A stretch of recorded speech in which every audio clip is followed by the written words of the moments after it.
Well, good evening. My name is Debbie Footman, and I'm a resident of Cranston.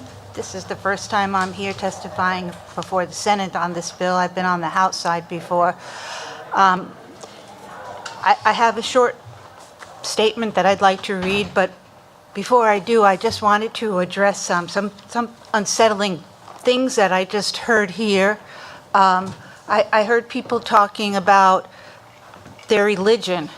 And I want to just remind everybody that we're not in a house of worship right now. We're in our Statehouse. And according to the Constitution, we have something called separation of church and state. And I think that... Madam Chair, if it's directed toward me, I'm sorry? we also have the First Amendment, freedom of religion. Thank you. Ma'am, you can continue. Oh, well, thank you, and thank you for the interruption.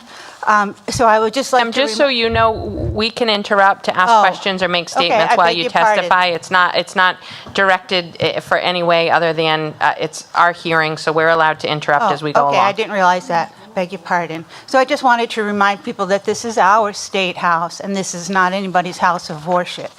And what I wanted to tell you about tonight is I wanted to tell you about my experience with death, dying, dignity, lack of dignity, and pancreatic cancer. So today I'm here to tell you that I'm in support of this very important bill. And I'm asking that you support this bill as well and vote it out of committee, and let's get it to the floor so we don't have to come here year after year. Like I said, I'm a resident of Cranston. I'm a mother, and well, I used to be somebody's daughter, but my parents are both gone as well.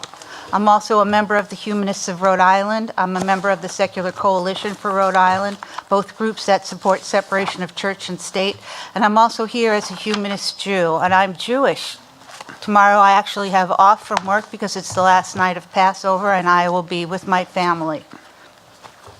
I feel that the end of my life should be my choice and not based upon anybody else's, what I seem to feel is religious convictions that are mostly against this bill. I'm mostly here because this bill is very personal to me in a very different way. In July of 2004, my mother was diagnosed with pancreatic cancer. Exactly 7 months later, one day after Valentine's Day and one day before my birthday, she passed away, and it wasn't peacefully.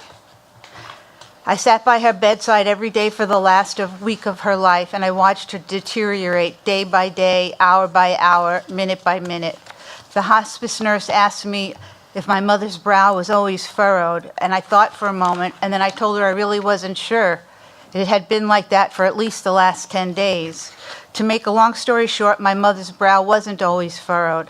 I found this out just a couple of minutes after she passed away, right after my then 2-year-old daughter sang "Happy Birthday, Nana."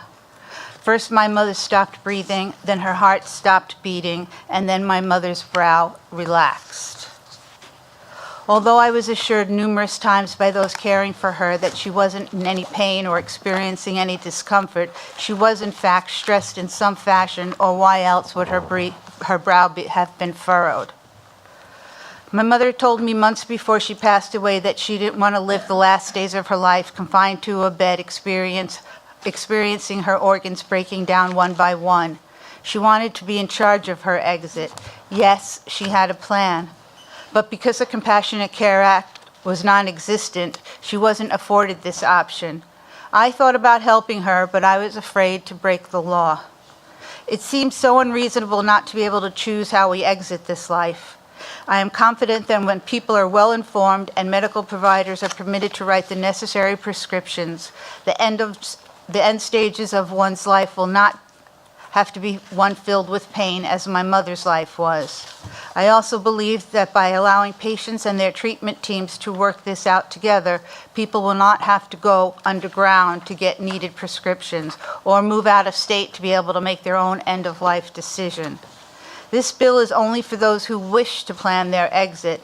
This bill will not go against my principles or my morals. This bill will give me the freedom to choose. Similar bills work in other states, and I believe it can work here too. I urge you to please consider all of us who wish to end their life, if need be, with dignity, to be able to do so legally. Thank you.